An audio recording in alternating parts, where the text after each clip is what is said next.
When it comes to the needs of automotive industries, they vary a lot. So, which are the top 10 automotive ERP systems in 2024? That's what we are going to discuss in this video. So, let's dive in.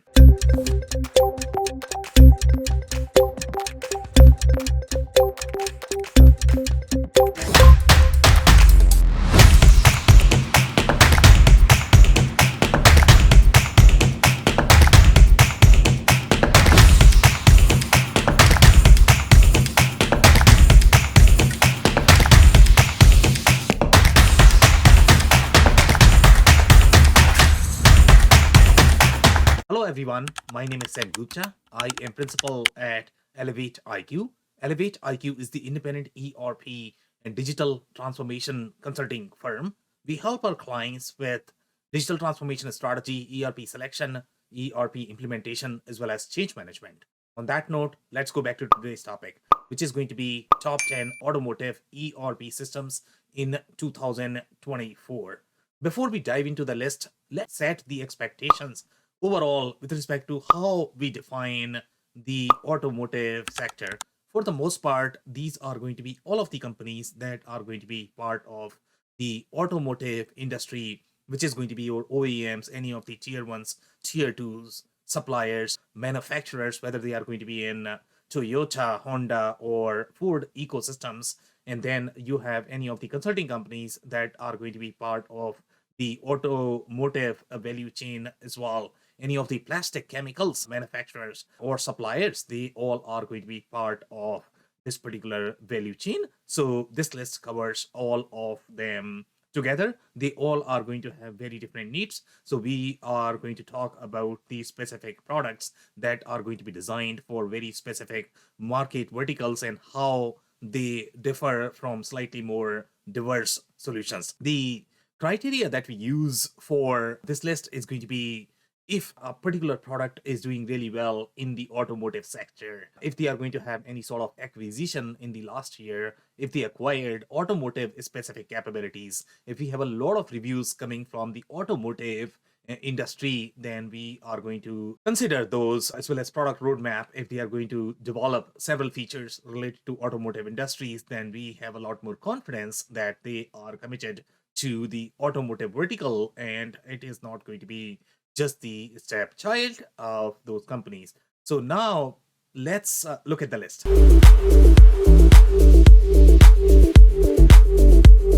So number 10 on our list is IFS. Last year we had Oracle Cloud ERP at this particular spot. When you look at IFS as a product, IFS is designed for very project centric industries. So in automotive, when you are going to have very large programs, or if you are going to have companies that are going to be in field service space, MRO, for those companies, IFS is going to be a great product. But overall, when you look at all of these different business models, it's not going to be as diverse as some of the other products on this list. So some of the strengths of IFS that you are going to look at is number one, the field service and the EAM capabilities, and those are going to be for large maintenance and repair shops, as well as if that is going to be their primary business model. Also, some of the other strengths are going to be really their technology, which is superior than a lot of other legacy products that we have on the list. Their cons are going to be just the limited focus. They are not going to be as diverse. They are going to have the limited last mile capabilities for automotive. When you get into all of those deep scenarios, such as PPAP compliance, which can be very intertwined, and typically the transactions that are going to be at the tier 1, tier 2 level, they are going to be very different. Their quality and compliance requirements related to OEMs, they are not going to have as many last mile capabilities. So overall, when you look at IFS, it could be a great solution for the upper mid-market companies if they are going to be primarily serving as the maintenance repair shops, or they are going to be in the aftermarket space, or it could be a best of breed solution for very large enterprises if they are looking for best of breed field service or the EAM capabilities. So that's where IFS fits in. So that's number 10.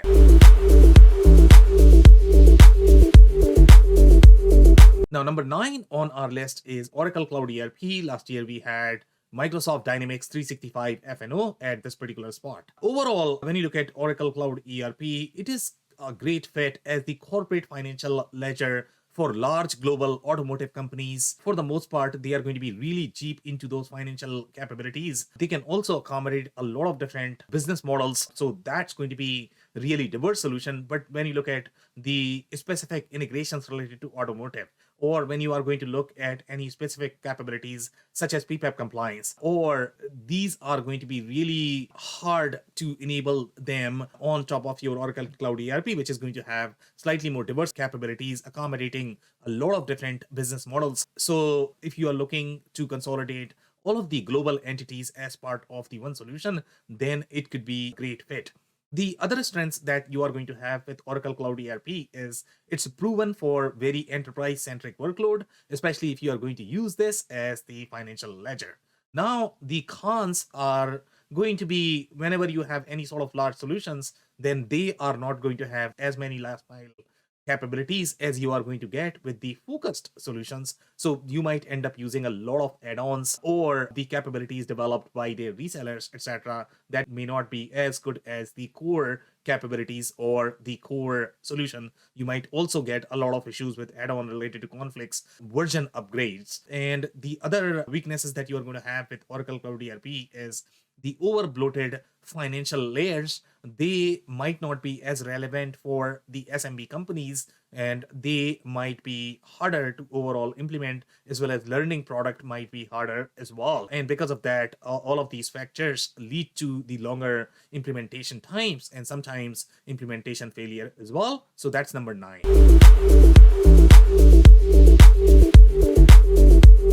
Now, number 8 on our list is Microsoft Dynamics 365 F&O. Last year, we had SAP S/4HANA at this particular spot. So this is going to have very similar positioning as your Oracle Cloud ERP, but it is targeted for slightly more upper mid-market companies, or it is going to be the lower enterprise automotive companies. The pros for Microsoft Dynamics 365 F&O is that it can accommodate a lot of different business models as part of the same product, as well as it is going to have a lot more global capabilities. When you look at those enterprise grade capabilities such as the allocation, or when you look at ATP, all of these capabilities are going to be pre-baked as part of the same product. And you look at manufacturing of whether you are looking at manufacturing of large programs or small widgets, all of those capabilities are going to be part of the product. The cons that you are going to have is the overall MS. Microsoft does not provide as direct support for their resellers. So for the most part, you are relying on resellers. The add-ons as well as the marketplace solutions might not be as vetted as some of the other ERP systems on this list, as well as this is going to be slightly smaller for the SMB automotive companies, and it is not proven for as large workload as your Oracle or of the world. So those are going to be some of the limitations of Microsoft Dynamics 365 F&O, and that's number 8.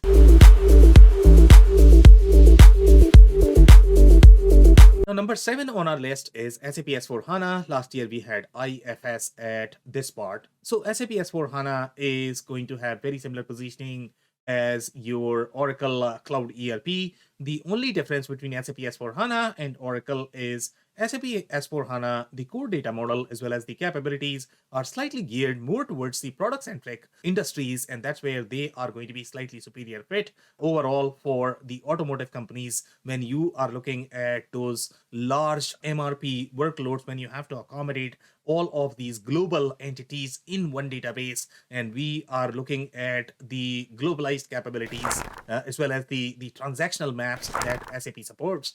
That's where SAP's power is. The other power that SAP S/4HANA is going to be the HANA itself. The database has been proven for those enterprise workloads. When you look at the depth of the transactions, that's where SAP S/4HANA really shines. So overall, from the automotive perspective, it's slightly superior fit than the other larger solutions. Then the cons with SAP S/4HANA are going to be, it is not right fit at the subsidiary level. So if you're using this as more of the corporate financial ledger, then SAP S/4HANA could be a great fit. But if you are simply using it as at the subsidiary level for the operations or for the plant level capabilities, you might get superior functionality as part of some of the other products in the two-tier architecture. But if you're looking for the global solutions where you can accommodate as much functionality as possible in one solution, that's where SAP S/4HANA really shines. Then the other limitations that SAP S/4HANA is going to be, just because of the complexity of these global processes, as well as the financial layers that you are going to have, the overall implementation time is going to be longer. It might be harder for teams if they are using any ERP for the first time. SAP will probably take the longest just because of the complexity of the data model, but that complexity also helps with the data control. So for larger companies, it's a plus, but for smaller companies, it might be a little bit of negative. The final limitation is going to be, it's going to be slightly more expensive than the other products. So that is also you need to keep in mind, and that's number 7.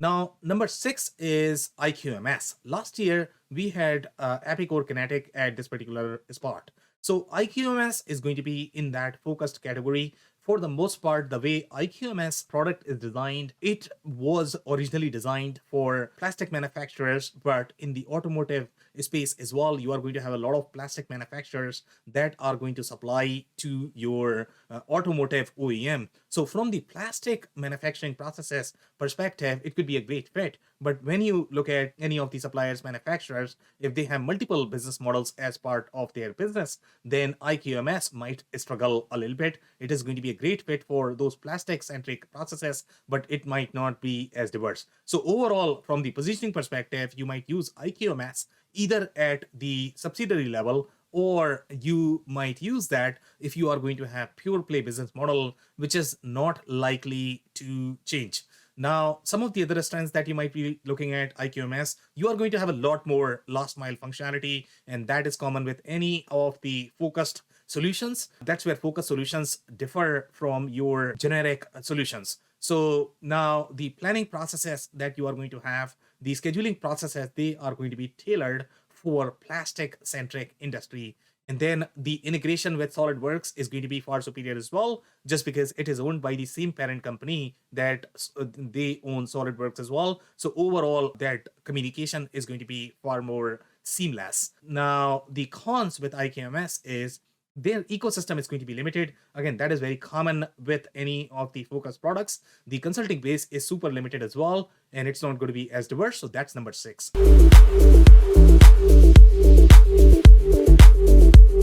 Now, number 5 on our list is Infor Cloud Suite Industrial. Last year, we had IQMS at this particular spot.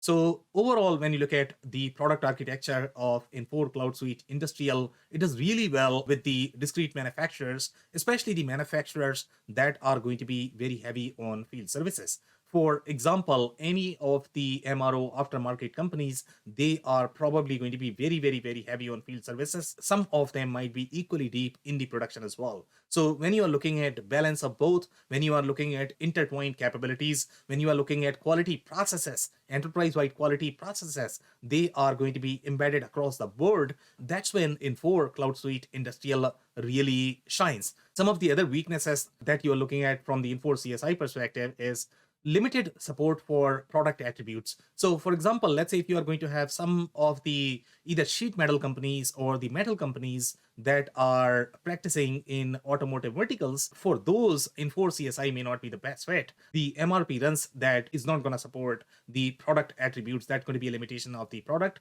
The MES centric capabilities, when you are looking at hosting your quality processes, your scheduling processes inside your MES, Infor CSI might not be as strong there. As well as when you look at any of the WBS centric processes from the OEM perspective, it does not have very strong support for those processes as well. So those are some of the limitations, and that's number 5.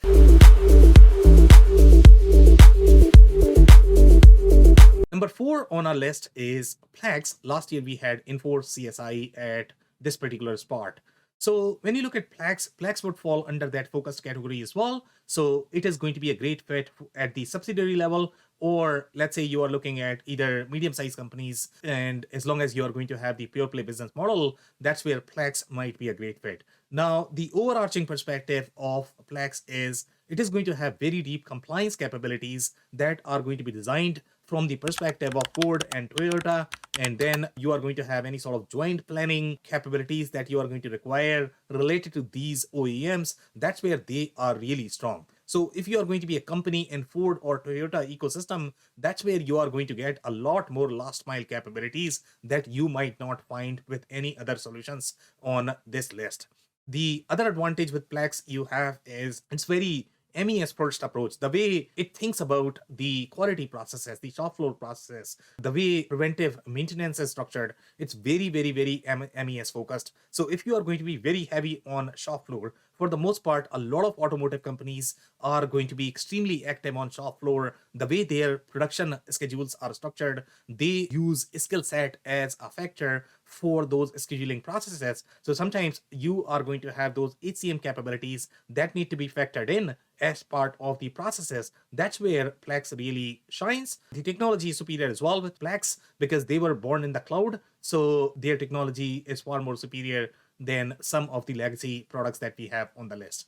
Now, the cons with Plex is going to be it's a focused solution, so it's not going to be as diverse. And then consulting base, the documentation, etc., may not be as good as some of the other products, as well as the ERP layers that you are going to find with slightly more financial, global, diverse solutions. Those are not going to be present with Plex. So that's number 4.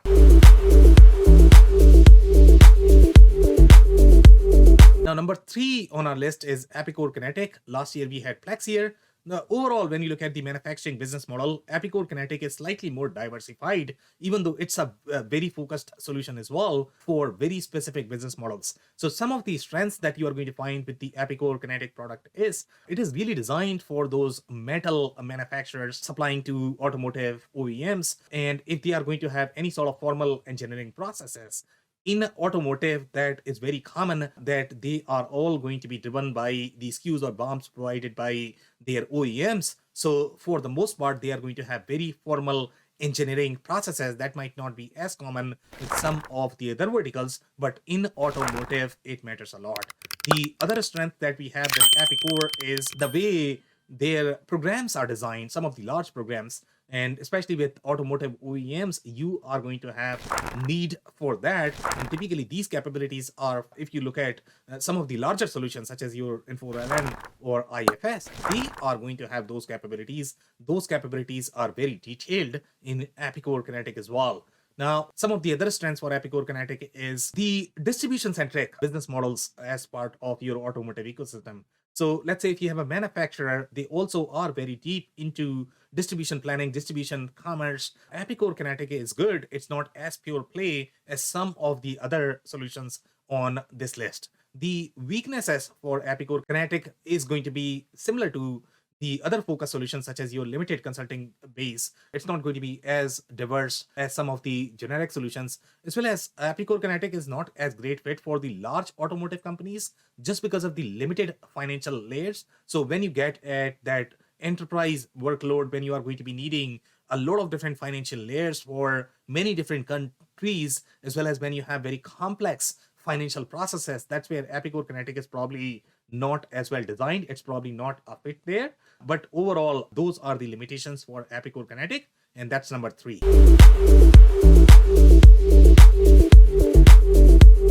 Now, number 2 on our list is QAD. Last year we had Infor LN here. So QAD is really good for automotive companies that are also going to be very heavy in supply chain processes. For the most part, the majority of the automotive companies are going to have very collaborative planning process, especially when you look at OEMs. They all generally collaborate with their suppliers, and the suppliers have to collaborate with the other suppliers that they might have downstream. So the way QAD product is designed, it combines 2 or 3 different suites. So for example, when you look at the other suites, they are going to have ERP centric suite, meaning ERP, inventory, it might have accounting, you might have procurement, and some of the other suites that are going to be slightly more operational engineering centric, they might combine PLM, etc. But for the most part, when you look at the WMS, TMS, SNOP, all of these capabilities are going to reside in your supply chain suite with, for example, Blue Yonder or Manhattan.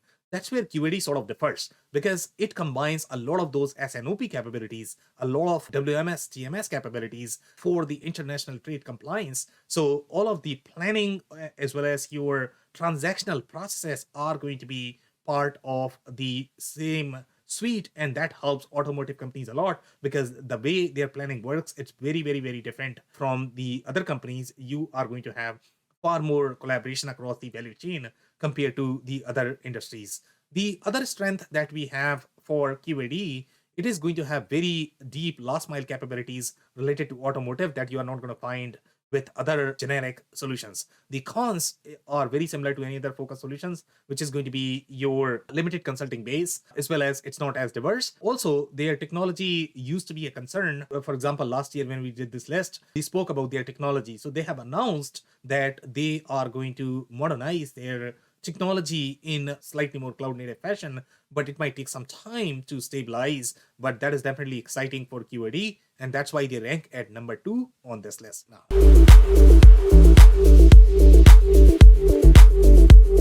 The number 1 on our list is Infor LN. Last year we had QAD here. So one of the advantages with Infor LN is this is probably one of the most diversified manufacturing solution that you are going to find for automotive verticals, and that is going to be diversified capabilities for that upper mid market as well as the lower enterprise segment. That's when Infor LN is going to shine. It is going to have capabilities for most of the manufacturing modes, even though some of the smaller products are going to claim the capabilities for all of the modes. But when you look at the capabilities for those large programs that are going to be very long standing, they are going to have those WBS centric processes, but then you have these smaller jobs as well. So these two are very different. Infor LN does a very good job of capturing all of those capabilities as part of one solution. The other advantage with Infor LN is that you are going to get a lot more last mile quality and compliance processes, especially in the Honda ecosystem. So they have a lot of that built from the compliance perspective. When you look at things such as your contract flow down clauses, all of those are going to be part of Infor LN. Now, some of the limitations that you have with Infor LN, very similar to the other solutions. For example, Infor LN is a focused solution that if you are going to use it as more of the corporate financial ledger, then you might not get as much value. The ecosystem is very limited. The consulting base is very limited as well. So those are some of the limitations of Infor LN. If you enjoyed this video, we are also going to link the detailed article that is going to have far deeper insights. So you might want to check that. Also, if you prefer audio form, this podcast is also available on Spotify, Google, as well as Apple. So like and subscribe there. We publish these videos on a weekly basis. So you might want to like and subscribe there as well. Also, if you have not checked our digital transformation report for 2024, so check that out. On that note, thank you so much for tuning in. I'll see you in the next one.